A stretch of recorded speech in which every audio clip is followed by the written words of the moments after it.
Hello everyone, this side Akhilesh from Mechatrix Software and Innovations Private Limited, Lucknow.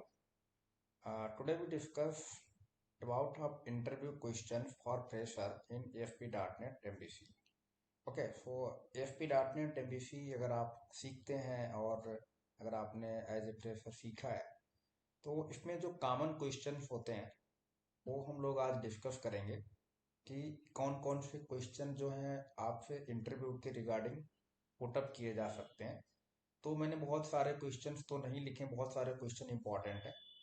इसमें हमने 15 questions right किए हैं और इनके मैंने आंसर्स भी आपको दिए। ठीक है, तो वन बाय वन आपको मैं थोड़ा समझाते हुए चलता हूँ। बाकी आपको प्रैक्टिकल ही, आपको पता है आईटी फील्ड में मेन इंपॉर्टेंट प्रैक्टिकल होता है। तो अगर आपने चीज़ें प्रैक्टिकली की होंगी तो आप इसको अपने अकॉर्डिंग डेमोस्ट्रेट कर सकते हैं। So totally focus on practical. ये आपको मैंने यहाँ पे जो राइट किए हैं, अगर आपने इन चीज़ों को प्रैक्टिकली किया होगा तो आपको चीज़ें और बेहतर समझ में आएंगी और उन चीज़ों को सब आप अपने अकॉर्डिंग बता सकते हैं।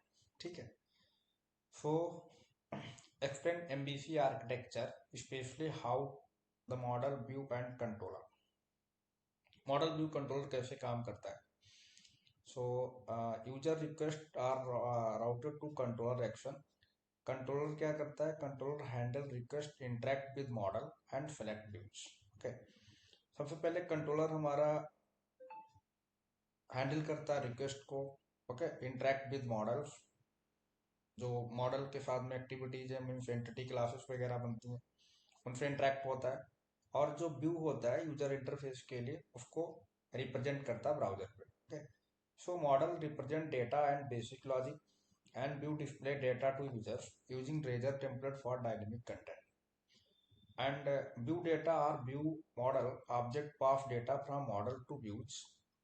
Partial views enable reusable components. After that, इसमें कभी कभी लाइफ साइकिल पूछा जाता है ASP dot net web form compare to ASP dot net MVC. ASP dot net web forms और एसपी डॉट नेट एमबीसी दोनों अलग अलग टेक्नोलॉजी हैं। इनके और उसमें दोनों में लाइफ साइकिल में क्या डिफरेंस है? ठीक है, तो SP dot net web form में जो क्या होता है, पेज लाइफ साइकिल हमारे डिफरेंट टाइप के जो स्टेट्स होते हैं उनको फॉलो करता है। जैसे page underscore init, load view state, load page, post data, page underscore load, ये सारे हमारे इवेंट्स हैं। और S P dot net MBC में क्या होता है, ये डिफरेंट है। मीन्स यहाँ कोई भी व्यू स्टेट नहीं होगा, ना ही सर्वर कंट्रोल्स होते हैं जो कि डायरेक्टली ब्राउजर पे ही रन होते हैं इसके SP dot net MBC control, क्योंकि एचटीएमएल के यूज होते हैं। और वेब्स में हमारे इसके क्या होते हैं, रिच कंट्रोल यूज होते हैं जो कि सर्वर साइड रहते हैं। लाइफ साइकिल जो है इसकी इसमें इनिशियल में routing, controller, action and result rendering इस चीज को फॉलो अप करता है। मॉडल व्यू कंट्रोलर आर्किटेक्चर को फॉलो करता है। ASP dot net web form इसको फॉलो नहीं करता। सो ये मेजर लाइफ साइकिल डिफरेंस है ASP dot net web form and SP dot net MBC. Action result and view result. Okay, so action result is an abstract class representing the result of an action method, while view result derived class especially for rendering views.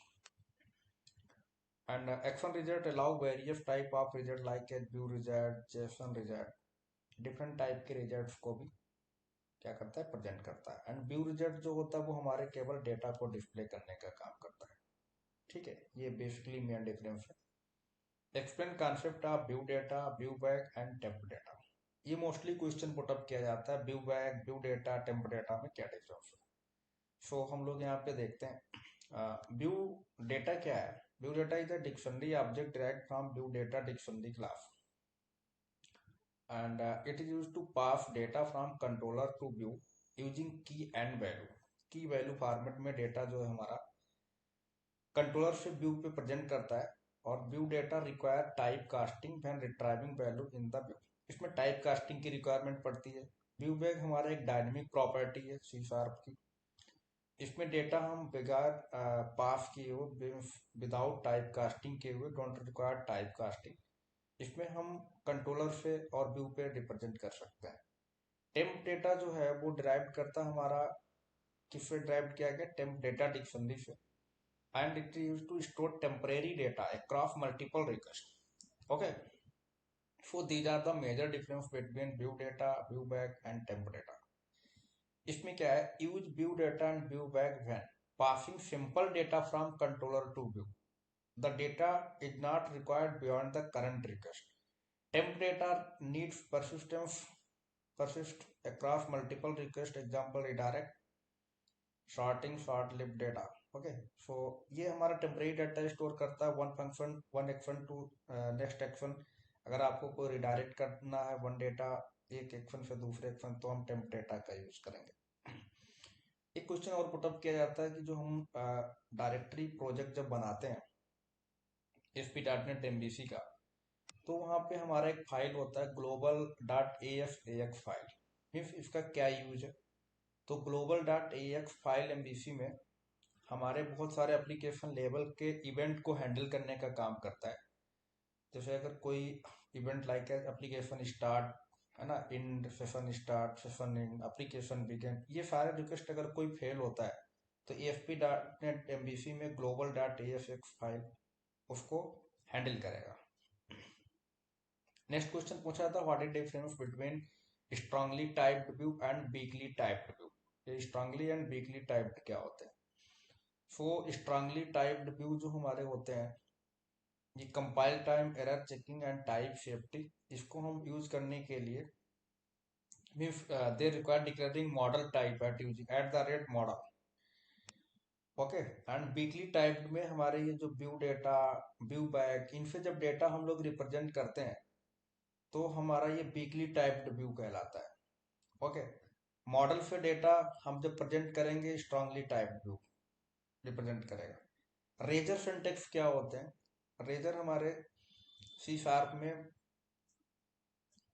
जो MBC code होगा, MBC में अगर हमें C sharp का code right करना होगा तो हमें रेजर ब्लॉक यूज करना पड़ता है। ओके, सो इसको यूज करने के लिए at the rate symbol use किया जाता है, और ये डिफरेंट डिफरेंट हमारे ब्लॉक, एट द रेट करली ब्रैकेट्स मीन्स हम मल्टी कोड राइट करना चाहते हैं, अगर सिंगल लाइन कोड राइट करेंगे तो एट द रेट लगाना पड़ेगा। ठीक है, तो यहाँ पे ये रेजर ब्लॉक है।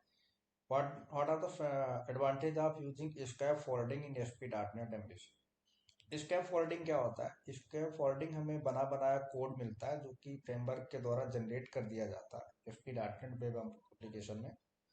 और अगर हम कोई CRUD operation, create, read, update, delete, ये ऑपरेशन हम परफॉर्म करना चाहते हैं तो इसके लिए हमें डेटाबेस पे कोडिंग और हर एक चीज करनी पड़ेगी खुद से manually, right?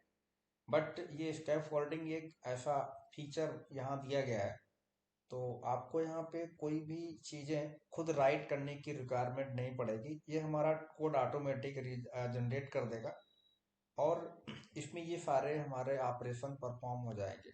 List, create, delete, edit, details, स्कैप folding.